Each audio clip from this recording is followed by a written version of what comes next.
Hey, neighbor. You just beat me in Smash Bros. For the first time in a while, and I'm not too happy about it. I lied to you and told you I wanted to go to sleep, but in all reality, what I wanted to do was film this video so I didn't have to do it tomorrow. Sorry for lying. Sorry for party rocking.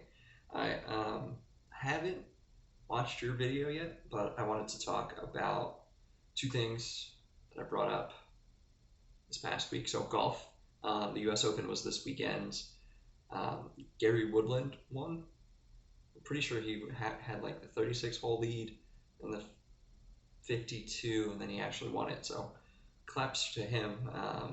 Brooks Koepka was going for a three-peat at the U.S. Open and came in second. I think he was behind about 3 strokes, which is crazy to be that good at golf that you can do it 3 years in a row almost. The U.S. women's national team beat Chile 3-0 today.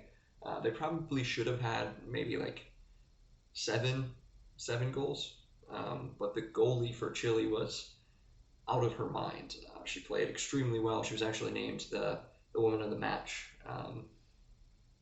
and she conceded 3 goals. So just think of how much better we would have done if that goalkeeper wasn't in. The next match is, I want to say, Wednesday or Thursday of this week. We play Sweden, and it should be probably the most difficult game that we play, at least of the group stage. So our group was Thailand, who we beat 13-0, Chile, who we beat 3-0, and then Sweden. Sweden also beat both of those teams. So we're fighting for first place in our group, and then we'll get to the knockout stages where if you lose, you go home. The U.S. men's team also plays this week. They play Tuesday.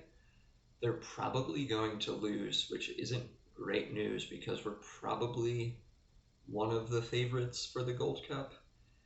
It's all of the like North America, Central America, and then there's like 3 South American teams in this conference for this division or whatever.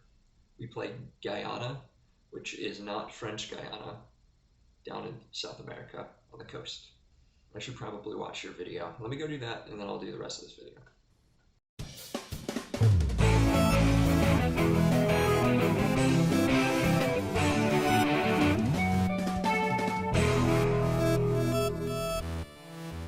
We're going to settle this once and for all. I'm getting sword, you're getting shield. I don't care what you have to say.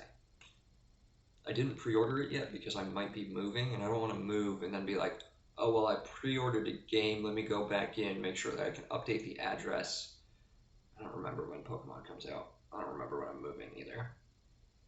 So yeah, all games can be repetitive if you choose to play the same way.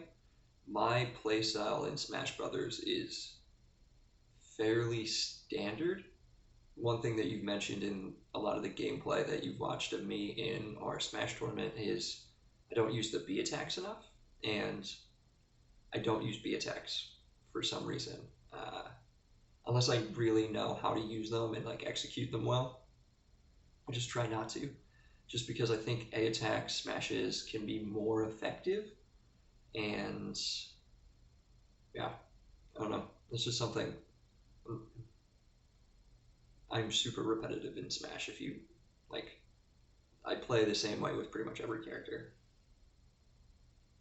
Probably why I'm not that good.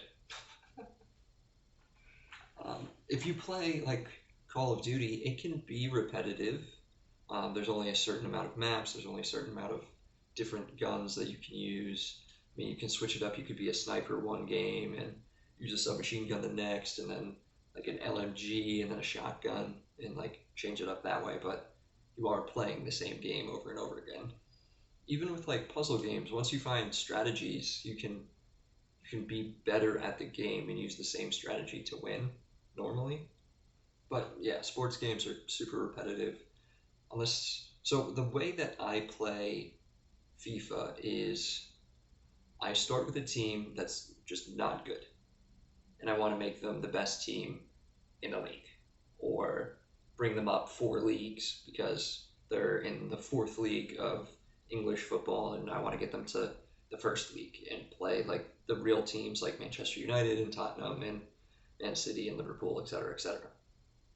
So what I do is I get these really crummy teams, and then I develop youth players, which are like creative players, but they have like potential to be world class, and I just get a million of them, and then I beat everyone, and they're like, oh my god, look at this manager who's amazing playing with these 16-year-old players beating Liverpool. Like, and then you can sell them for $1 million and then do it again. I don't know. It's fun, and like you can just simulate to win because you put the best players into the game. I don't know. I like it. There's some strategy to it as well. Using the right formation, countering your opponent's formation, attack styles, defense styles. But yes, all games are repetitive. I agree with that. You know, it was super repetitive. RuneScape. So my question of the day, I was home alone the majority of this weekend, and when I'm alone, I normally get very bored. And when I get bored, I eat, but I'm in this health craze for this upcoming wedding that I'm going to be in, so I'm like still trying to stay fit. So I ate an entire bag of pistachios because if it's a healthy food, then it's not bad for you. But I ate like an entire bag of pistachios, and it was my roommate's, so I'm gonna have to get him another one before he gets back from Ireland, I think. But what's your favorite nut other than peanuts? I don't think they're actually a nut, they're a legume. So, what's your favorite nut other than peanuts? Let me know. Thanks so much for making it to the end of the video. You can follow me on Twitter at 90s Guy Kev. You can follow Tom on Twitter at 90s Guy Tom. You can follow both of us on Instagram at the 90s Guys. Make sure to check in every weekday for a new episode of the 90s Vlog. And with that, I'll catch you tomorrow, Tom. Thanks so much for making it. Oh, God. Glasses.